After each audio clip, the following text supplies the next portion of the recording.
Amigos queridos do Grupo Espírita Irmã Maria Adelaide, boa noite a todos vocês. Que Jesus esteja em nossos corações, que as lições do Evangelho do Cristo possam penetrar o nosso íntimo, nos trazendo paz e conforto.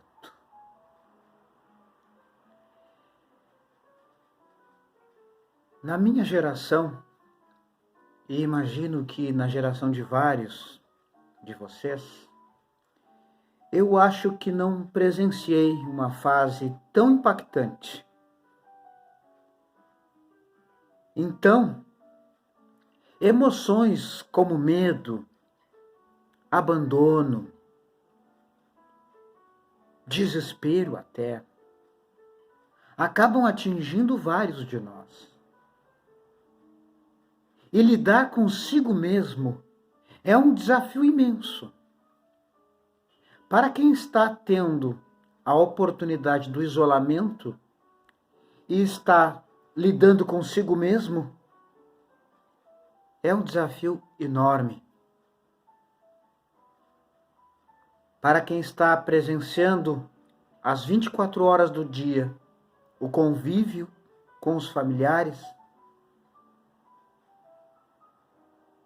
também é difícil, porque somos pessoas difíceis no trato uns com os outros. E é necessário que os valores familiares sejam revistos. E este é um dos valores positivos do momento em que passamos. É bom então lembrar que este momento de confinamento, de isolamento, eu não digo isolamento social, mas isolamento físico, atinge a cada um de nós de uma forma diferente. Portanto, é o momento de lembrarmos do maior presente que a doutrina espírita nos trouxe, que é o ensino consolador da doutrina dos espíritos. Nunca fomos obrigados a olhar de frente sobre a fragilidade da vida humana, sobre a imortalidade da alma e principalmente sobre a condução inteligente e amorosa de Deus.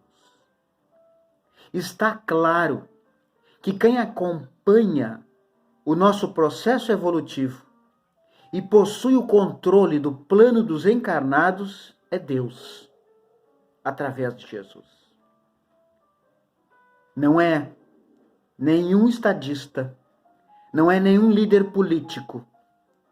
Quem controla o plano dos encarnados não está no plano dos encarnados. É Deus. Mas vale lembrar, quando temos uma tendência ao pessimismo ou à desinformação, até porque vivemos um tempo em que a própria história das coisas anda desestruturada, desvalorizada. É importante lembrar que em todas as dificuldades por que o mundo passou, posteriormente, sempre tivemos e ficamos mais fortes, mesmo com alguns resultados negativos. Guerras, conflitos, pandemias, flagelos naturais tendem a apressar o progresso da humanidade. No livro A Gênese, no capítulo A Geração Nova, no último capítulo, Kardec nos diz que os flagelos destruidores destroem apenas corpos. É difícil lidar com esse conceito, porque ainda temos o pensamento de encarnado. A morte ainda nos assusta. Não possuímos o norte espiritual. E por isso nos encontramos muitas vezes perdidos, sem uma bússola e necessitando, exceto os casos clínicos, tomar medicamentos para induzir o sono. Medicamentos antidepressivos. Porque temos ainda a impressão de que tudo vai acabar no túmulo.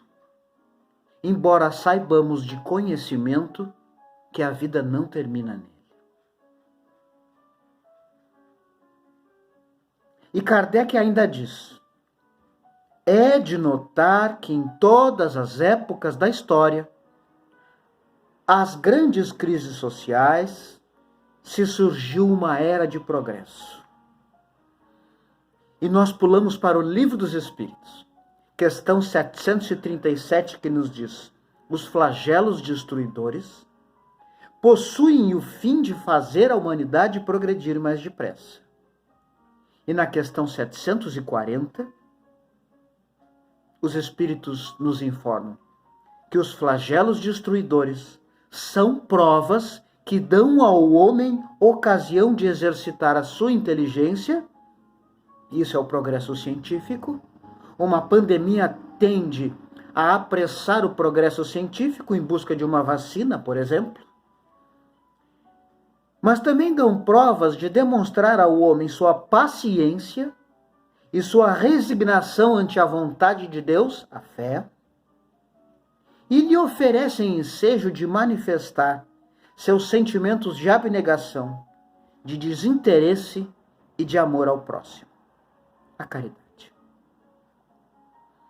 Vamos analisar alguns fatos históricos rapidamente? As mulheres, antes da Primeira Guerra Mundial, ocupavam os menores cargos de trabalho. Mas durante a Primeira Guerra, elas ocupam todo o espaço de trabalho, porque os homens vão para a guerra. Depois da guerra, as mulheres adquiriram o direito ao voto. E o romantismo vem nos anos 20, com o jazz, com os filmes. A cinematografia inicia a partir do final da Primeira Grande Guerra, graças à sensibilidade feminina que passa a dominar de forma mais intensa o mercado de trabalho, porque elas não se afastam de todo quando os homens retornam ao mercado. Após a peste negra, veio o Renascimento.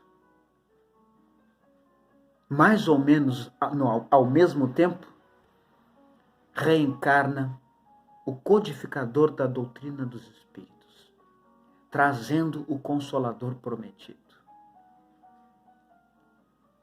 Após a Revolução Francesa, surgiu a moda. A moda surgiu após a Revolução Francesa porque quem não foi decapitado aproveitou tudo que tinha para pendurar no pescoço. E daí veio a moda. Não é de nosso atrevimento profetizar. Aliás, nós temos as obras básicas, complementares e subsidiárias que nos bastam a essas reflexões. Nós, muitas vezes, procuramos pensamentos mirabolantes e precisamos rever alguns conceitos, ressignificar alguns conceitos. Como, por exemplo, o do ensino. Estamos percebendo, e este momento é um desses momentos em que as casas espíritas estão fechadas e que nós estamos convivendo via internet uns com os outros. As escolas estão revendo o seu papel, mas é importante perceber que não há, embora todo esse processo faça com que ressignifiquemos algumas coisas, não há o que substitua a presença física. Eu agora estou transmitindo uma pequena mensagem para todos vocês, meus queridos, mas eu não estou enxergando o olhar de cada um, que é a minha base para que eu perceba se aqueles que estão me assistindo sentem igual a mim e me deem a oportunidade de mudar o fluxo da minha fala. Então, tanto o ensino presencial nas escolas, quanto as palestras, quanto as exposições, quanto várias coisas, continuarão sendo os protagonistas dos nossos relacionamentos.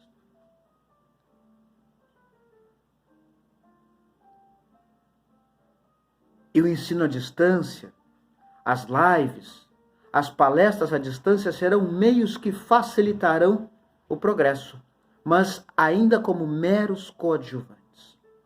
A família, os valores familiares precisam ser revistos neste momento. Os relacionamentos conjugais, as redes sociais. Olhem a quantidade de postagens otimistas que temos visto. E olhem também que, lamentavelmente, muitos espíritas continuam pregando o ódio nas redes sociais, mostrando uma imensa contradição com os princípios da codificação da doutrina dos espíritos. Mostrando ainda mais que não entendeu ainda o código do monte do mestre, nos dizendo bem-aventurados os mansos e os pacíficos. E por causa de questões políticas, de questões sociais, perdem a fé. E em público pregam o ódio. As relações de trabalho estão mudando. O uso das máscaras, tão necessário neste momento, e que nós certamente continuaremos usando por algum tempo.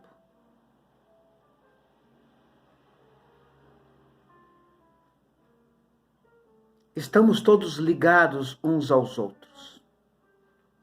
E aqui eu trago o livro Pensamento e Vida, de Emmanuel, no capítulo Associação, onde Emmanuel diz: se o homem pudesse perceber as ondas mentais, perceberia que estamos associados uns com os outros no universo inteiro, muito mais do que imaginamos. Então há um controle. Não percamos a fé e nem a esperança. Há um controle.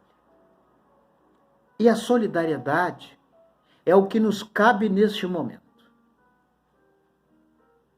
De acordo com o último censo, nós somos 1 milhão de espíritas. Fora os espíritas dos outros países. Nós somos no Brasil 1 milhão de espíritas, que poderíamos estar fazendo muito mais perante os quase 8 bilhões de habitantes do nosso planeta. Nós estamos falando de um movimento de dentro para fora. Isto é, não haverá uma nova era se cada um desses acontecimentos que passam pelo nosso mundo não desenvolverem a nossa solidariedade e fraternidade. Principalmente pelos espíritas, que estamos sendo muito omissos nisso. E não somente nas casas espíritas, porque as casas espíritas estão fechadas, mas também fora delas. Estamos tendo a oportunidade de trazer as casas espíritas para dentro dos nossos corações e sermos espíritas fora das casas espíritas. Principalmente nós espíritas, porque nós conhecemos um termo que diz o seguinte: fora da caridade não há salvação. Conhecer o termo fora da caridade não há salvação consiste em uma responsabilidade imensa. O que nós estamos fazendo pelo outro? Quantos irmãos da nossa casa espírita estão com ideação suicida? Já paramos para pensar nisso? O que nos custa uma mensagem, uma ligação telefônica perguntando: tu estás bem, meu irmão? Ao vizinho, ao parente, ao amigo. A solidariedade. Se não temos recursos materiais para isso, que tenhamos recursos do sentimento. Porque foi o que Jesus pregou na primeira vez que foi a Jerusalém. Dizendo aos sacerdotes no grande templo do Monte Sião que não há estátua mais pura do que a do sentimento. E que não há cinzel superior ao da boa vontade. Muitas pessoas estão passando por necessidades financeiras. Aonde estão os espíritas neste momento? Aonde está a juventude espírita neste momento? Vamos esperar as casas espíritas abrirem para voltarmos a ser espíritas? Vocês perdoem. Queiram perdoar esse exagero na fala, talvez. Mas é com a melhor das boas intenções. Nós precisamos ressignificar. Nós precisamos entender que esses acontecimentos difíceis por que passamos servem para trazer o nosso mundo a uma nova era, mas não vai ser de fora para dentro. Muitos dos que estão desencarnando voltarão, retornarão à Terra com uma nova oportunidade, com uma nova predisposição ao bem, até que a regeneração entre de verdade. Isso quer dizer que a regeneração é um processo realmente de dentro para fora, não é o mundo que vai se regenerar. É o ser humano que vai se regenerar e, por consequência, o mundo.